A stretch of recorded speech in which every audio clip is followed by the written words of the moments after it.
Hey guys, kinggath here with another patch for Sim Settlements. This is patch 2.0.0, which I'm calling This Is Not the Industrial Revolution. And the reason for that is because this is just the patch for Sim Settlements itself, which brings it up to date so that it will work with Industrial Revolution, which is a separate mod file, which is probably uploading right now while you're watching this. So this will kind of tide you over until that upload completes. This is a major change to Sim Settlements. It adds a lot of new features. It changes a lot of little things maybe you're used to. So be sure to pay attention to this video. I'm going to show you guys some of the big differences, some of the new things you have. And I want to start off by saying it is fully compatible with your old saves.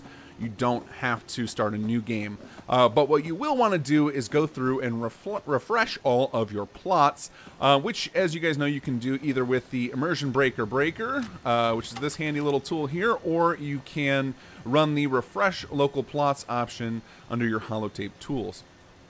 Alright, the first thing I'm going to show you is what I consider the most important change to Sim Settlements, because it adds a ton of functionality and really allows a lot of the things that are coming in the expansion to actually work. You'll notice a small yellow device with a little red light on the plot post. That is the ASAM sensor, and it disappears for just a second while it updates. There we go. Now, it serves a lot of important functions. The first of which is that the light is red because this plot is unpowered. So now you have a way to tell if something's unpowered without going into workshop mode. One of my overall goals is to make it so that you never have to go into workshop mode for any data. But you'll see, now that we've powered it, it has a green light. The next thing that it does, and this is where it gets very interesting, is if you activate the sensor, you get a plot options menu.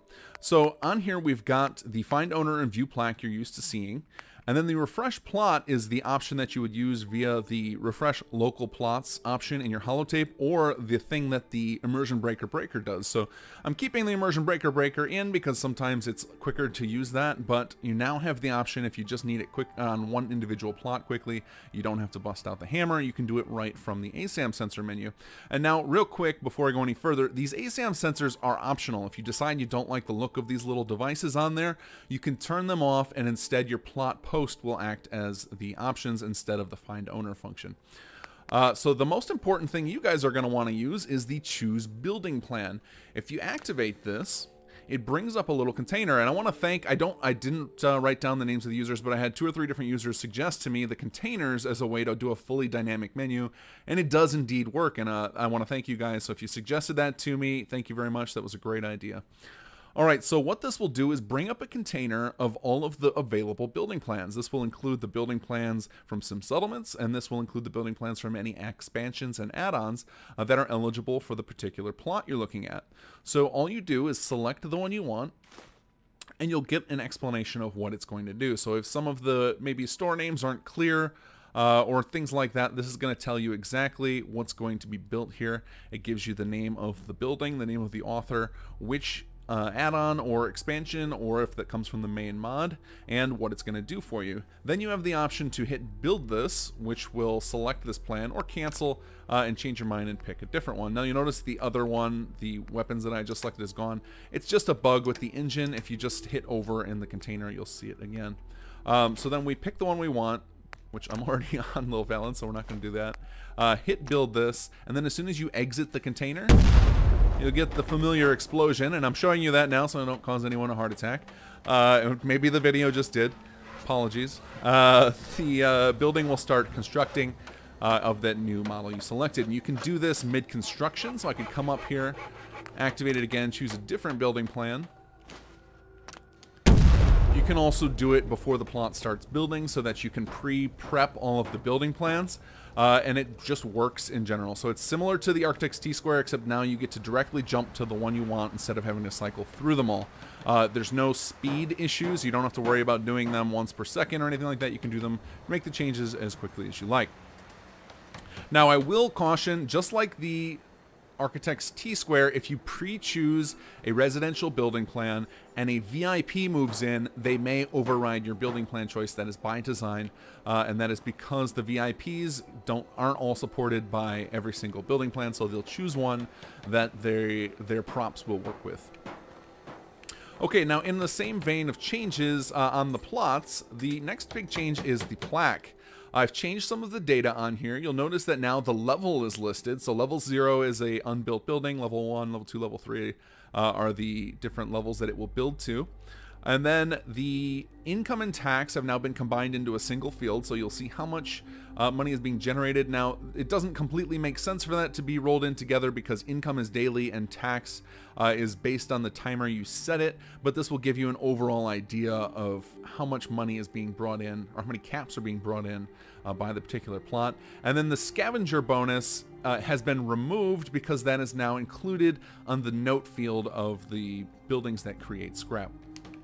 The next thing I want to show you are some options in the City Manager holotape that could dramatically change the way you place some settlements.